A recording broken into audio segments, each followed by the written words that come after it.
네, 박찬대 당대표 직무대행의 속개 선언으로 더불어민주당 제272차 최고위원회를 속개하겠습니다. 최고위원회를 속개합니다.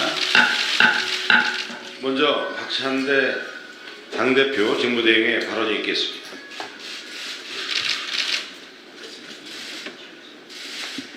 예.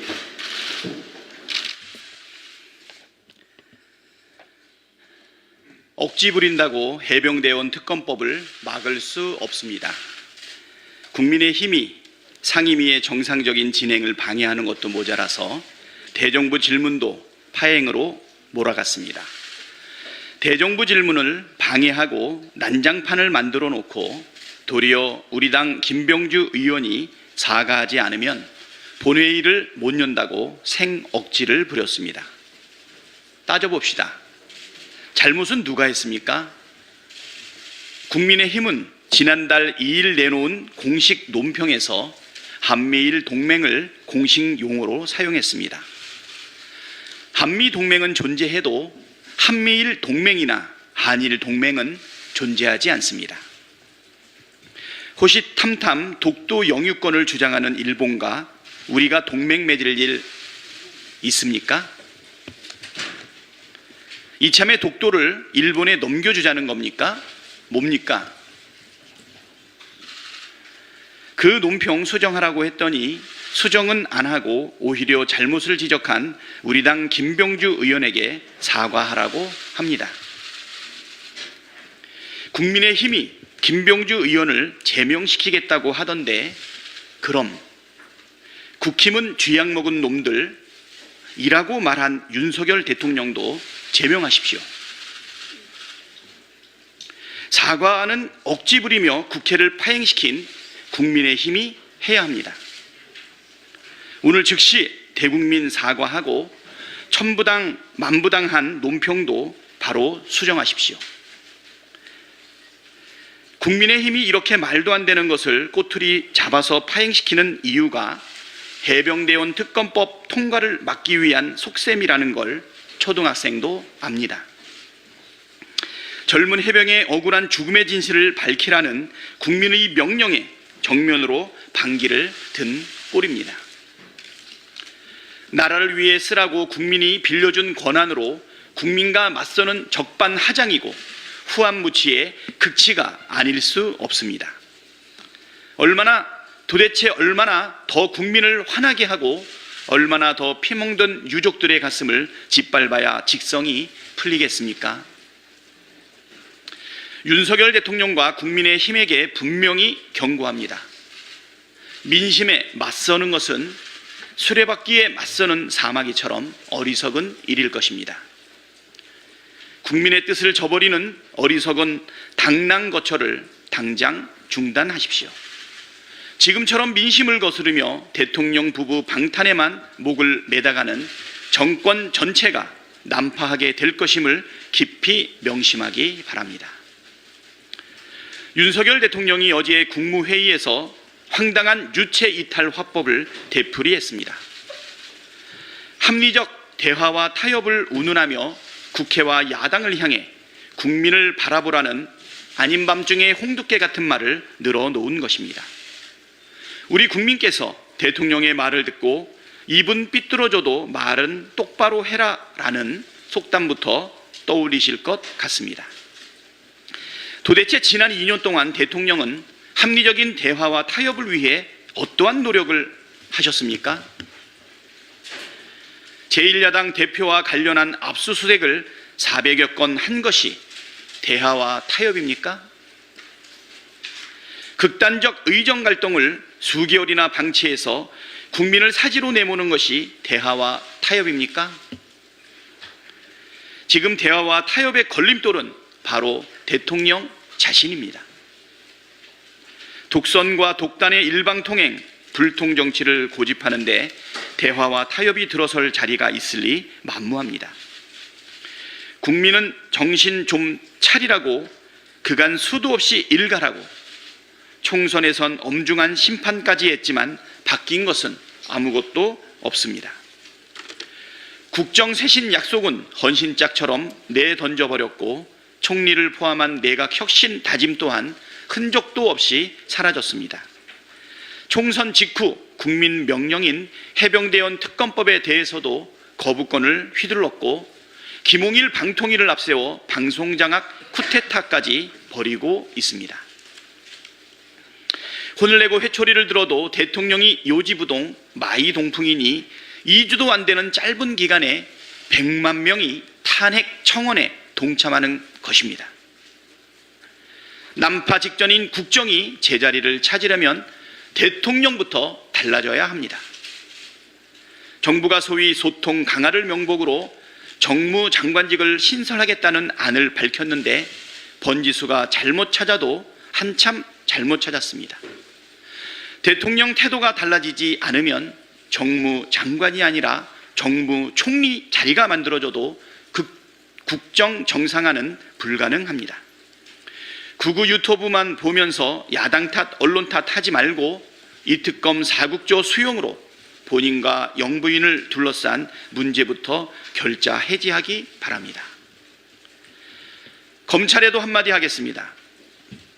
어제 국회가 비위검사들을 탄핵한 것에 대해 이원석 검찰총장이 법치주의와 민주주의를 파괴하는 일이니 뭐니 하며 민주당을 맹비난했습니다.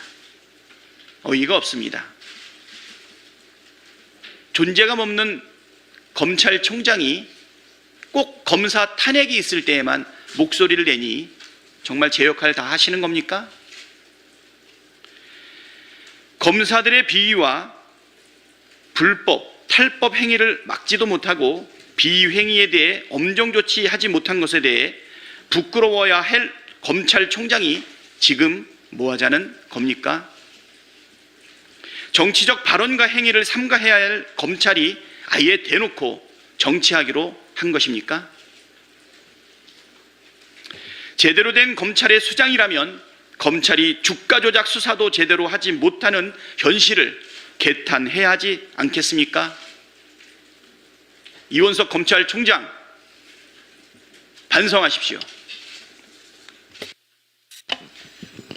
네, 다음으로 정청래 최고위원의 발언이 있겠습니다. 문재인 정부의 산불 정책을 기억하십니까? 첫째, 사드 추가 배치 않는다. 둘째, 미국의 미사일 방어 MD 체제에 들어가지 않는다. 셋째, 한미일 안보 협력을 군사 동맹으로 발전시키지 않는다. 한마디로 말하면 외교의 최종 목표인 국익 추구를 위한 균형 외교입니다. 한국은 대외 의존성이 매우 높은 수출로 먹고 사는 나라입니다. 한국이 미국과 일본에 수출하는 총량이 중국에 수출하는 양의 절반 수준입니다. 정치는 미국, 경제는 중국입니다. 이것이 국익 외교이고 실리 외교입니다. 수출로 보면 중국이 전체 수출량의 3분의 1 정도를 차지합니다. 중국의 수출이 막히면 한국 경제는 치명적 타격을 받습니다. 윤석열 정권 출범 이래 대중국 무역 수지 적자 폭이 증가해 작년 IMF 발표에 따른 한국 무역 수지는 전 세계 208개국 중에서 200위를 기록했습니다. 믿어지십니까? 너무 놀랍지 않습니까? 북한이 109등인데 한국은 200등이라 정말 충격적인 수치입니다. 세상에나 어쩌다가 이 지경이 되었습니까? 문재인 정부 시절 전 세계 수출액 순위 6위, 무역 수지도 한때 2007년 5위, 2018년 6위를 기록했는데 윤석열 집권 2년 만에 무역 수지 적자 200위를 기록했다니 정말 놀랍고도 충격적입니다. 중국과의 무역 적자폭 증가가 주요 원인이 아니겠습니까? 산불 정책 중 사드 추가 배치 반대는 중국과의 추가 마찰을 피하기 위한 균형 외교 정책입니다. 미국의 MD 체제에 들어가지 않는 것도 정치, 군사적 측면으로도 경제적 측면으로도 다 이것을 고려한 균형 외교 차원입니다. 한국 경제의 가장 큰 덩어리는 외교입니다. 외교가 망가지면 경제가 폭망입니다. 대외 의존성이 높은 한국 경제의 구조 때문에 더더욱 그러합니다. 아무리 한미 동맹이 중요하더라도 한미일 군사 동맹으로 발전시키지 않는다는 정책은 대한민국의 군사 주권 측면에서 자존심과 국익 그리고 국가 존립이 걸린 중대한 문제입니다. 독도가 자기네 땅이라고 우기는 일본과 한국이 군사 동맹을 맺는다는 것은 정말로 상상할 수 없는 일입니다. 일본 군대가 한국 영토에 들어와 있어도 된단 말입니까? 아직도 한국에 대한 일제 강점을 한국을 발전시키기 위해서 필요한 조치였다고 강변하는 일본. 일본 위안부 문제, 강제징용 문제, 과거사 문제에 대한 진정성 있는 사과와 반성이 없고 한국 영토에 대한 야욕을 버리지 않고 있는 일본과 군사 동맹을 맺는 것은 제2의 일제 강점의 길을 터주는 것과 무엇이 다르겠습니까? 한일전 축구에서 열광적으로 한국을 응원하는 축구팬들의 입장에서도 도저히 묵과할 수 없는 것이 한일 군사 동맹입니다.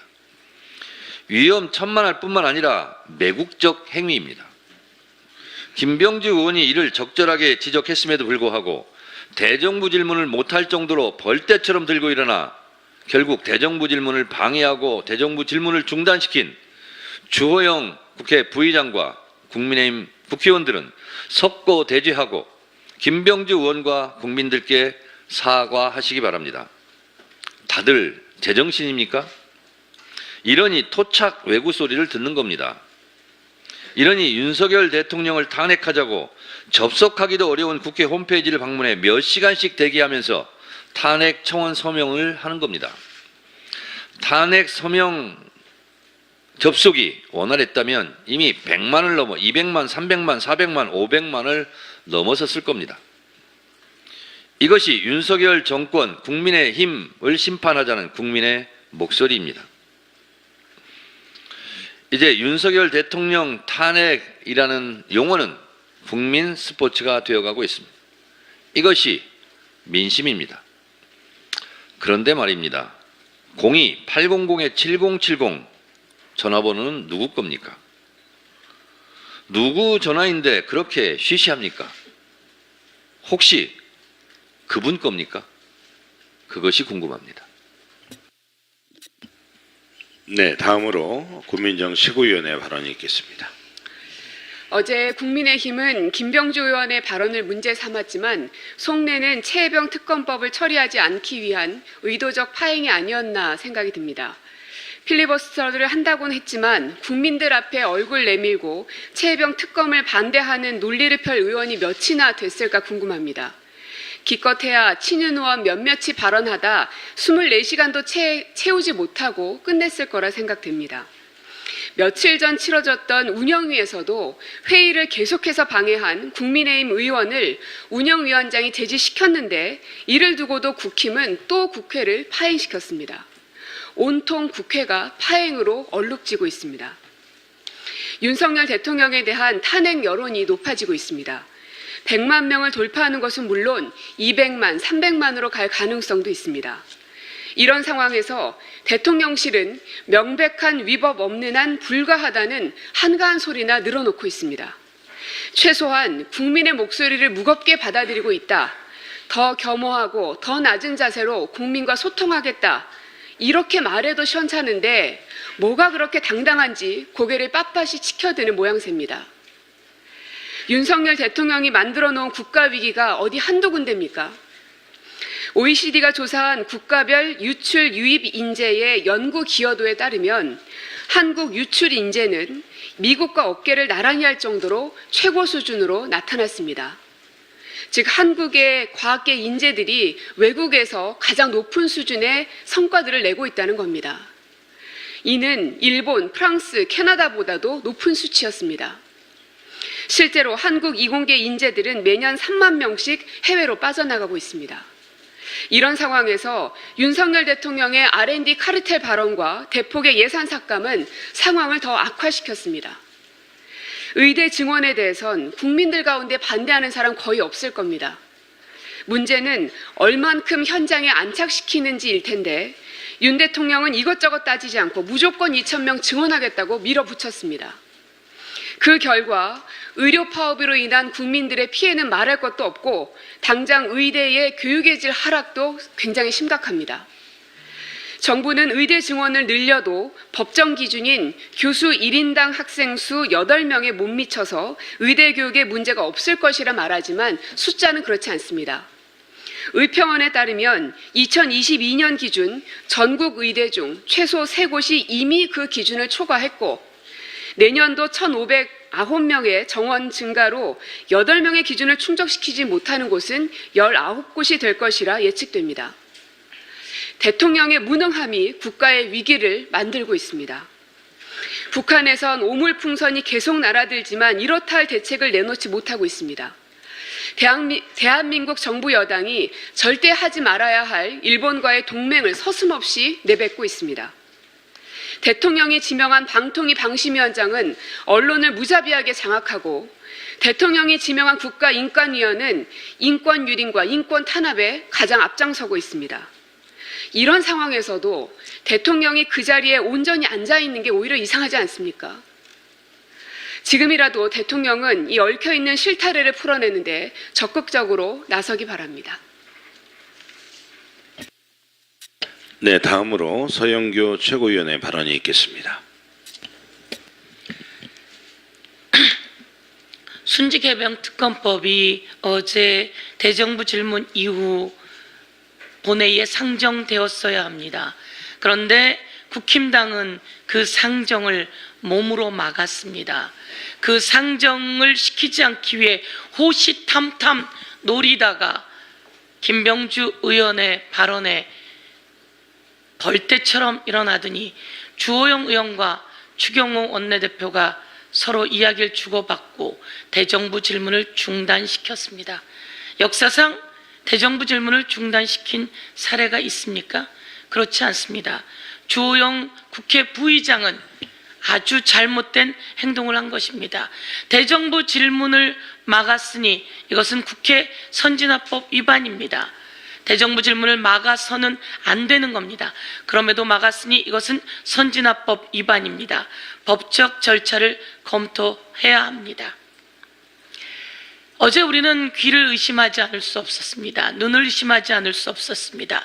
김병주 의원이 대정부 질문하는 동안 화면에는 한미일 동맹이라고 하는 국힘당 호준석 대변인의 논평이 화면에 떴습니다. 한미일 동맹 여러분 들어보셨습니까? 한미 동맹은 들어봤는데 한일 동맹이 거기에 왜 끼는 거죠? 일본이 우리를 침략했던 것을 잊었단 말입니까? 일본이 아직도 일본 교과서에 독도는 일본 땅이라고 써놓고 교육하고 있는 것을 잊었단 말입니까? 아직도 일본이 우리 위안부 할머니들에게 제대로 사과하지 않고 그 위안부 할머니들에게 사과하고 배상하라고 하는 대법원 판결을 윤석열 정권이 뒤집어 엎었습니다. 우리는 그때도 이야기했습니까? 이야기했습니다. 혹시 일본을 좋아하나? 후쿠시마 오염수를 일본이 흘려보낼 때 그것을 처리수라고 이야기하고 그리고 그것을 마셔도 된다고 이야기하는 윤석열 정권을 보면서 혹시 친일인가? 이야기했습니다. 그런데 드러났습니다. 한미 군사동맹, 한일 군사동맹, 한일 동맹을 이야기하고 있습니다. 한미일 동맹이라며 한일 동맹을 이야기하고 있습니다. 윤석열 대통령 후보 시절 유사시의 자위대가 대한민국 영토에 들어올 수 있다라고 하는 발언을 했다가 그것이 한미일 군사동맹은 아니다라고 그렇게 이야기하면서 꼬리를 내렸던 윤석열 대통령 발언 다시 한번 기억을 해봅니다. 그런데 국민 여러분, 일본이 한일 동맹을 이야기한답니다. 한일 축구 동맹입니까? 한일 문화 동맹입니까? 한일 영화 동맹입니까? 한일 동맹이 어찌 있을 수 있습니까? 한일 안보 협력, 그래서 김병주 의원이 물었습니다. 한덕수 국무총리에게. 예, 한미동맹은 맞습니다. 그러나 한일동맹은 맞지 않고 한일은 안보협력 정도로 이야기해야 됩니다. 라고 이야기했던 겁니다. 여기에 정신 못 차리는 국힘당 논평 아닙니까? 이것을 지적하고 바꾸라고 해도 바꾸지 않았기에 그날 지적하면서 정신 못 차리는 국힘당에 대해서 지적한 겁니다. 그런데 이때다 싶어 벌떼처럼 들고 일어나서 순직해병 특검법 상정을 막았습니다. 막아도 잠깐뿐이라는 것을 이야기하면서 국민 여러분, 한일동맹 허용해서는 안 되지 않겠습니까? 국민 여러분, 국힘당 질책해 주십시오. 국민 여러분, 국힘당이 국민 앞에 사과하고 한미일 동맹 철회하도록 국민 여러분 질책해 주십시오. 윤석열 대통령 탄핵 청원이 100만에 다가왔습니다. 99만 3천입니다. 지금 대기 인원은 14,000명입니다. 99만 3천에 14,000 대기 인원을 더하면 벌써 100만은 넘었습니다. 저는 한번 들어가 보려고 해도 들어가 볼 수가 없습니다. 100만이 넘어가는데 대통령실에서 이렇게 이야기합니다. 위법하지 않으면 불가한 일입니다. 탄핵은 위법하지 않으면 불가한 일입니다. 이렇게 이야기합니다. 제가 위법한 거 낱낱이 한번 들어볼까요? 우리 부인은 주가 조작에서 손해만 봤습니다. 라고 대통령 선거 당시 TV 토론에서 이야기했죠.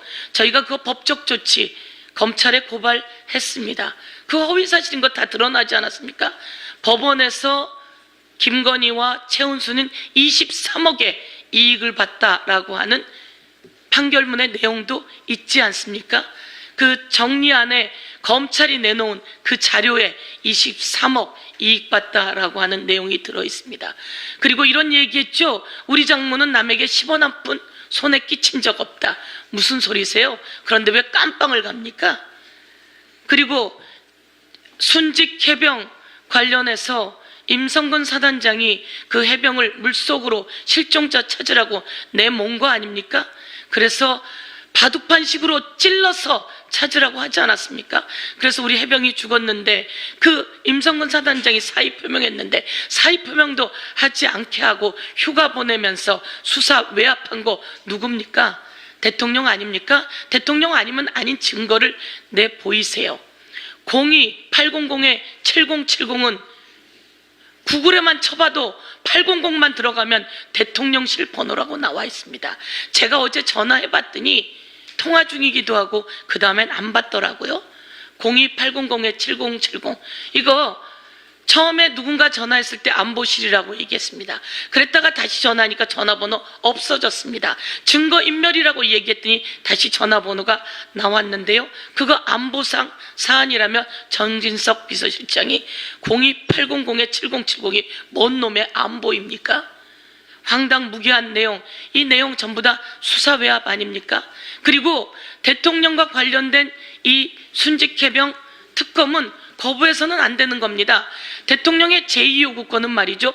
절차상의 문제나 예산의 문제가 수반될 때 거부할 수 있다라고 되어 있습니다. 그런데 자기 자신과 관련한 일을 거부하면 이거는 위헌 아닙니까? 위헌하고 위법한 일들이 수두룩합니다. 여기 나왔듯이 양평고속도로 휘게했으면 그거 위법 아닙니까? 주가 조작에 부인 개입했는데 수사 외압해서 한 번도 소환하지 못하겠으면 그거 위법 아닙니까? 너무 차고 넘쳐서 제가 이 정도까지 하려고 하는데요. 위법한 대통령 다시 한번 국민 앞에 사과하고 그리고 다시 돌아보고 그리고 제정신 차리는 대통령실이 되어야 된다 이렇게 이야기합니다. 네, 다음으로 장경태 최고위원의 발언이 있겠습니다. 네, 영상부터 보시겠습니다.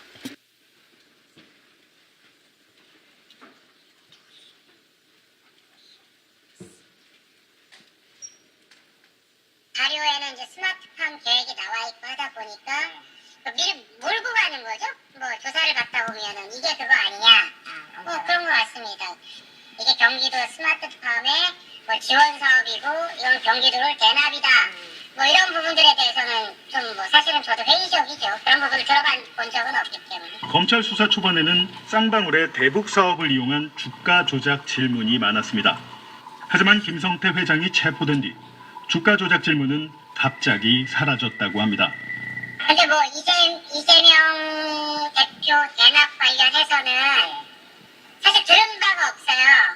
뭐 그분하고 무슨 회사가 뭐 연계고리가 있다 뭐 이런 얘기는 못 들었고. 검찰의 사건 조작 목적은 무조건 정적 제거, 무조건 이재명 잡기였음이 더 분명해졌습니다.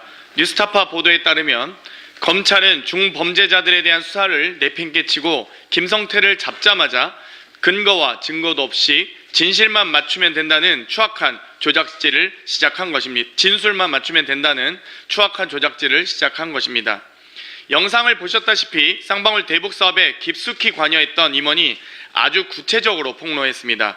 그는 경기도와 이재명과 관련된 물증이 없다 보니 검사가 윽박지르거나 몰아갔다면서 혹독한 조사를 받으면서 사실과 다른 답변을 하기도 했다고도 말했습니다. 이게 윤석열 검찰공화국에서 벌어지는 검찰의 실체입니다. 국정원 문건에 등장했던 김한신 남북경협연구소 대표의 증언도 그렇고 쌍방울 임원의 증언도 그렇고 모두 일치합니다. 이 둘 모두 대북 송금 800만 불이 경기도나 이재명과 연관됐다는 건 듣지도 못했고 쌍방울의 주가 조작 목적이라고 분명히 증언하고 있습니다. 사전 모의하고 회유하여 입을 맞춘 진술이 신빙성이 있다고 둔갑해버린 것입니다. 대검은 감찰은커녕 역시나 제 식구 감싸기나 하고 있습니다. 국민을 개돼지로 보는 검찰의 버릇이 또 도지는 겁니까? 아직도 정신 못 차리는 검찰에 대해 국민은 묻고 있습니다.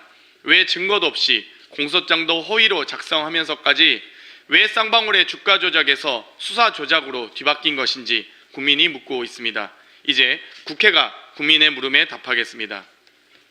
어제 강백신, 김영철, 박상용, 엄희준 검사의 탄핵안이 발의됐습니다. 이원석 검찰총장은 사법부의 역할을 빼앗아 직접 재판을 하겠다는 것과 같다면서 사법권은 법관으로 구성된 법원에 속한다는 헌법 101조를 위반한 것이라 했습니다.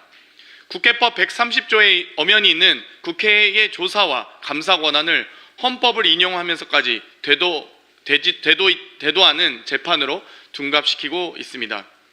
수사도 조작하더니 이제는 헌법 해석도 조작이 가능하다고 믿으십니까? 더 궁금한 것은 이원석 검찰총장은 식물총장이 된 지 오래인데 김건희 소환은 언제 하는 겁니까? 하긴 하는 겁니까? 피의자 소환조차 못하는 검찰총장이 입이 10개라도 할 말이 없어야 되지 않겠습니까? 이러니 검찰이 김건희 애완견 아니냐는 얘기까지 있을 정도입니다. 검사가 배짱은 없더라도 자존심은 있어야 하지 않겠습니까? 호기롭게 옷 벗고 나가는 검사는 이제 없는 것 같습니다. 법사위에서 검사의 비위에 대해 면밀히 조사하겠습니다. 방송도둑 김홍일 방통위원장이 또 도망쳤습니다. 탄핵소추안이 발의되자 사임 의사를 밝히고 대통령이 즉각 수리하면서 범죄 혐의자의 도주를 도운 꼴입니다. 일반 공무원은 수사 의뢰만 되어도 직위가 해제되고 사직이 제한됩니다. 정무직 공무원의 징계 절차인 탄핵 절차가 개시되어도 아무런 제한 없이 법꾸라지들의 도피처가 되고 있습니다. 그래서 탄핵 발의가 징계 개시로 간주하는 도망자 김홍일 방지법을 발의하였습니다. 앞으로 정부위원이 도망치는 일은 막겠습니다. 아무런 방송통신의 전문성도 없이 인사청문회에서 무능함만 드러내더니 명예도 자존심도 지키지 못하고 대통령의 검사 선배에서 그저 검사 졸개였음만 드러났습니다. 도망자 김홍일 씨를 찾습니다. 국회의 출석 요구에 성실히 임하시기 바랍니다. 이상입니다. 네, 다음으로 전은수 최고위원의 발언이 있겠습니다. 지금 대한민국 자영업자들 정말 지옥 같은 세상에서 살고 있습니다. 자영업자가 갚지 못한 사업자 대출 연체금이 10조 8천억 원, 3개월 만에 2조 4천억이 뛰었습니다. 통계 작성 이래 가장 큰 규모라고 합니다. 저소득 취약업자들은 최저 생계비를 제외하면 그 소득 전부를 빚 갚는 데 사용하고 있습니다. 연체율 상승은 계속 심각해지고 있는데 채무 상환 능력이 없거나 회생이 불가능한 자영업자들이 다시 일어날 수 있도록 적극적인 지원이 절실히 필요한 상황입니다. 그런데 윤석열 정부는 지원하겠다는 말만 하고 실제 지원할 생각은 전혀 없나 봅니다. 무슨 돈으로 지원하려고 하나요? 세수 펑크 조기 경보가 울렸습니다.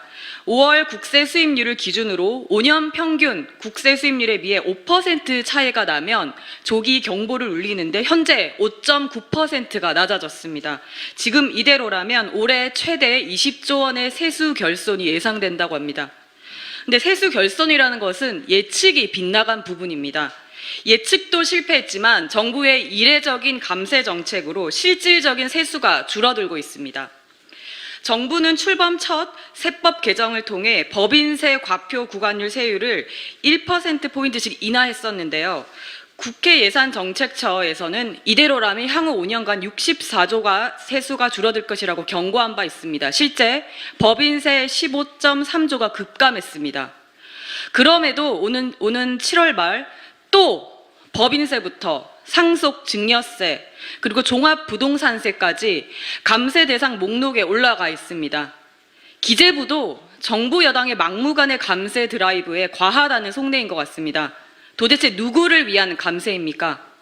감세하면서 자영업자 지원, 저출생 고령화 대책 마련, R&D 예산 삭감 복원 이 모든 것들을 한다고 합니다. 거짓말입니다. 무엇보다 초보자들을 위한 감세 정책 다시 생각하십시오. 윤석열 대통령 탄핵 국민청원 100만 그냥 나오는 게 아닙니다. 정말 지옥 같아서 나오는 겁니다. 네, 다음으로 강민구 최고위원의 발언이 있겠습니다. 예, 강민구입니다. 전원수 최고위에 이어서 세수에 대해서 말씀드리겠습니다. 국가 세수 결손이 심각한 상황입니다. 7월 1일 기재부는 세수 결손 조기 경보를 발령했습니다. 지난해 56조 원의 사상 최악의 세수 펑크에 이어 올해 20조 원의 세수 펑크가 확실시 된다는 것입니다. 2년간 76조 원의 세수 펑크라는 역대급 재정 참사에 대해 윤석열 정부는 누구 하나 책임지는 사람이 없습니다. 이 정부는 뭐 하나 책임지는 것이 없습니다. 더 황당한 것은 이런 세수 펑크의 주범 기재부는 올해 2월에 발표한 2023년도 기관 업무평가에서 A등급을 받았고 그 수장인 추경호 전 기재부 장관은 현재 국민의힘 원내대표가 되어 승승장구하고 있습니다. 추경호 의원이 기재부 장관이 했던 23년 회계연도 국가결산 보고서는 총선 직후인 4월 11일 국무회의를 통해 의결되었습니다. 이때 발표 시기가 국가재정법 제59조를 꼼수 해석하여 총선일이 임시 공휴일이라는 해석으로 법정 기한을 넘겨서 발표하는 전례 없는 일이 벌어지기도 했습니다. 이 결산 보고서에는 관리 재정 수지가 87조 적자이고 지난해 국가 채무는 역대 최대인 1126조 7천억으로 전년보다 59조 4천억이 늘어 GDP 대비 국가 채무 비율이 50%가 넘었습니다. 또 국민 1인당 국가 채무는 2195만 원으로 전년보다 120만 원이 늘었습니다. 2023년 회계연대에 국가 운영 자금이 부족해 한국은행으로부터 일명 마이너스 통장을 개설하여 117조 원이나 빌렸으며 이자만으로 1,500억이 지출되고 지자체와 교육청에 줘야 할 교부금과 교부세 16조 4천억을 지급하지 않는 등의 파행적 재정 운영이 거듭되고 있습니다. 더 문제인 것은 문재인 정부에서 53조 3천억의 흑자 재정을 이관했는데 윤석열 정부는 2년 만에 쪽박을 차고 있습니다. 황당한 것은 또 있습니다. 작년 세수 펑크 중에서 법인세 감소분이 44%를 차지했습니다.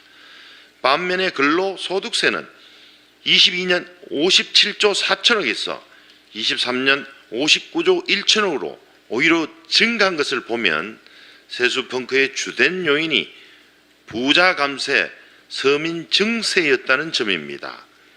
이런 상황인데도 윤석열 정부는 상속세, 종부세, 금융투자소득세, 즉 3대 부자 감세의 드라이브를 걸며 서민의 유리지갑을 마치 마른 수건 짜듯이 합니다. 정부가 무너지고 있고 여당은 공동묘지의 평화로운 상태란 자주 섞인 말이 나오고 있습니다. 경제는 보수가 유능했다는 말은 바람과 함께 사라졌고 휴전선에는 포성이 더 커질까 염려하는 소리가 높습니다. 윤 대통령과 정부는 국민이 나라를 걱정하지 않도록 제발 국정을 잘 살펴주시기를 바랍니다. 이상입니다. 네, 이상 발언을 모두 마치고 당대표 직무대행께서 제272차 최고위원회를 회의하시겠습니다. 제272차 최고위원회를 회의합니다.